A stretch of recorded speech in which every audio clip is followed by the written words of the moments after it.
DM के आदेश पर किशोरी का शव कब्र से खोदकर बाहर निकाला। संदिग्ध परिस्थितियों में हुई थी किशोरी की मौत। तारून थाना क्षेत्र के ग्राम सभा वेदापुर मजरे पनभरिया में 10 दिन पूर्व हुई किशोरी की मौत। एसडीएम व सीओ की मौजूदगी में पुलिस ने शव को कब्र से खुदवाकर पोस्टमार्टम के लिए भेजा।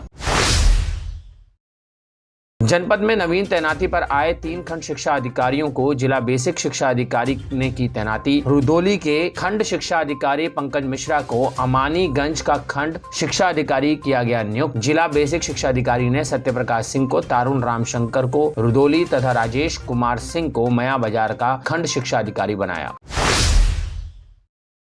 खबर लखनऊ से है। पेट्रोल डालकर आग लगाने वाले युवक के इलाज के दौरान हुई मौत। सिविल में चल रहा था इलाज। लखनऊ के हुसैनगंज के छितवापुर इलाके में आपसी विवाद के बाद 25 अप्रैल को युवक ने खुद पर पेट्रोल डालकर आग लगा ली। परिवार वालों ने आग पर काबू पाने के बाद सिविल अस्पताल में भर्ती करवाया था, जहाँ उसकी शनिवार सुबह इलाज के दौरान मौत हो गई। पुलिस ने शव को कब्जे में लेकर पोस्टमार्टम के लिए भेज दिया है।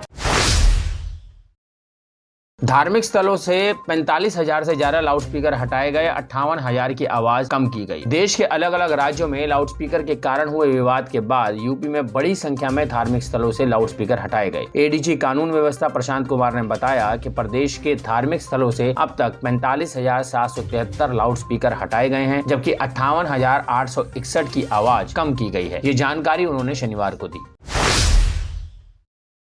गोंडा में अघोषित बिजली कटौती से जनरेटर हांफे, इन्वर्टर हुए फेल। अघोषित बिजली कटौती का दंश इस भीषण गर्मी में आम आदमी के साथ ही कारोबारियों व उद्यमियों पर भी पसीने छुड़ा रहा है। घोषित रोस्टर के इतर 8 से 10 घंटे तक बिजली गुल रहने से उद्योग व्यापार पर भी संकट मंडराने लगा है। कारोबारियों का कहना है कि बीते 2 साल ईद पर कोरोना ने परेशान रखा और इस बार बिजली रुला रही है। घंटों जनरेटर चलाने की मजबूरी ने जहाँ महंगाई ने जेब पर बोझ और बढ़ा दिया, वहीं बैटरी रिचार्ज ना हो पाने के कारण इन्वर्टर भी दम तोड़ने लगे हैं। इतना ही नहीं, आए दिन घंटों बिजली गुल रहने से जिले में संचालित आटा व चावल मिलों का संचालन बुरी तरह से प्रभावित हुआ है।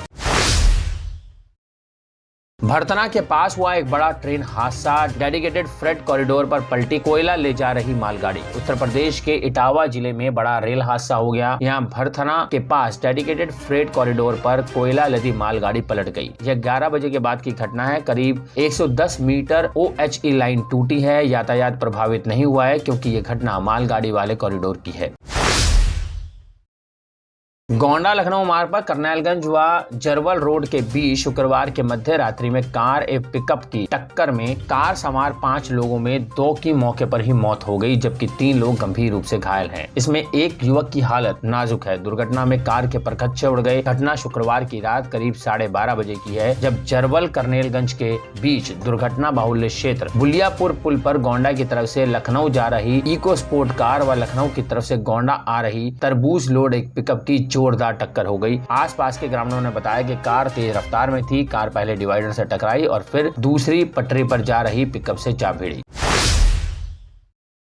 डीसीएम चालक का शव मिलने से फैली सनसनी। पुलिस ने शव को कब्जे में लेकर भेजा पोस्टमार्टम के लिए। ग्रामीणों ने जताई हत्या की आशंका। पहुंचना था नेपाल, पहुंच गए बेलसर। बेलसर तरफगंज मार्ग पर सड़क से कुछ दूरी पर एक मकान के पीछे दिल्ली निवासी डीसीएम चालक का शव मिलने से सनसनी फैल गई। पुलिस ने मौके पर पहुंचकर शव का पंचनामा करके उसे पोस्टमार्टम के लिए भेज दिया है।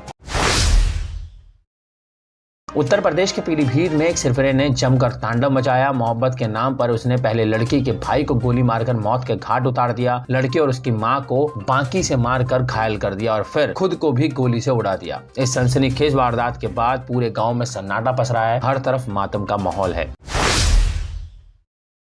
यूपी के बरेली में लोगों को नौकरी दिलाने के नाम पर 3,000 करोड़ ठगने वाले साइबर गिरोह का भंडाफोड़ हुआ है। साइबर सेल थाना और नोएडा साइबर सेल की मदद से साइबर ठग को गिरफ्तार करके उसे जेल भेज दिया गया है। इस साइबर ठग की लंबे समय से टीमें तलाश में लगी हुई थी। आरोपी पश्चिमी बंगाल का रहने वाला है, जो पूरा नेटवर्क चला रहा था। चीन, कोरिया, थाईलैंड आदि जगह इंडियन करेंसी अलग अलग खातों में ट्रांसफर की जाती थी। 3,000 करोड़ रुपए की ठगी का मामला अब सामने आया है। मुजफ्फरनगर जिले के जानसर थाना क्षेत्र के हरोड़ा गांव में एक विवाद के चलते शनिवार को चाचा भतीजा की गोली मारकर हत्या कर दी गई। इस हमले में 3 अन्य घायल हो गए हैं। पुलिस ने ये जानकारी दी। पुलिस के अनुसार शनिवार को जानसर थाना क्षेत्र के हरोड़ा गांव में 2 गुटों के बीच जमीनी विवाद में हुई झड़प में शिवशंकर उम्र 50 वर्ष व उसके भतीजे नकुल उम्र 28 वर्ष की गोली मारकर हत्या कर दी गई। इस विवाद में गोली लगने से पीड़ित पक्ष के ही 3 अन्य घायल हो गए, जिन्हें उपचार के लिए अस्पताल में भर्ती कराया गया है। उत्तर प्रदेश के बस्ती के अखंड अपहरण कांड का खुलासा हो गया। कपड़ा व्यवसायी अशोक कसोधन को कपड़े की सप्लाई देने वाले 2 सगे भाइयों ने 13 साल के उनके बेटे अखंड से घुले मिले होने का फायदा उठाकर उसे किडनैप कर लिया। अखंड 7 दिन में दोनों जालिम भाइयों की गिरफ्त में था। शनिवार की भोर में जब पुलिस और एसटीएफ की संयुक्त टीम उसे छुड़ाने पहुंची तो उसकी हालत देखकर हैरान रह गई। तमाम लोगों ने अपनी पत्नियों को व्यवसायी, शिक्षिका, डॉक्टर, अफसर बनने की प्रेरणा दी होगी, लेकिन गाजियाबाद के एक बस कंडक्टर मुकेश कुमार उनसे अलग हैं। उन्होंने अपनी पत्नी वेद कुमारी को कुशल बस ड्राइवर बनने की प्रेरणा दी। वेद कुमारी ने भी बड़ी लगन से यह कौशल सीख लिया। कानपुर के रोडवेज ड्राइविंग सेंटर में उनकी ट्रेनिंग पूरी होने वाली है। अब मुकेश टिकट काटेंगे तो वेद कुमारी बस का स्टीयरिंग संभालेंगी। साइबर अपराध जागरूकता अभियान साइबर क्राइम सेल जनपद अयोध्या जागरूक रहे, सतर्क रहे, साइबर ठगी से बचे। सर्वसाधारण को ये सूचित किया जाता है कि वर्तमान समय में साइबर ठगी के नए प्रकरण प्रचलन में हैं। अतः आप इन निम्नलिखित बिंदुओं पर ध्यान दें। किसी भी अनजान व्यक्ति द्वारा किसी भी सरकारी योजना के बारे में दी गई जानकारी के आधार पर आप उसे अपना खाता संबंधित डेटा, निजी जानकारी बिल्कुल ना दें, अन्यथा आप ठगी का शिकार हो सकते हैं। कोई अनजान व्यक्ति आपको प्रधानमंत्री योजना के नाम पर आवास, बेरोजगारी भत्ता दिलवाने के लिए आपसे आपके खाता संबंधित आधार कार्ड, निजी गोपनीय जानकारी मांगता है तो उसे कोई भी जानकारी ना दें, उस पर भरोसा ना करें।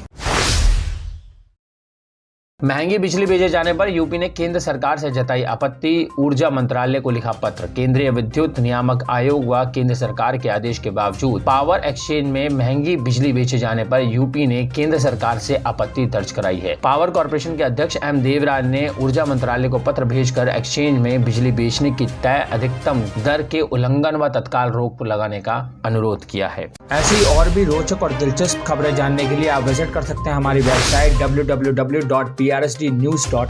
लिंक डिस्क्रिप्शन में दिया हुआ है। अभी जाएं और विजिट करें हमारी वेबसाइट www.prstnews.in।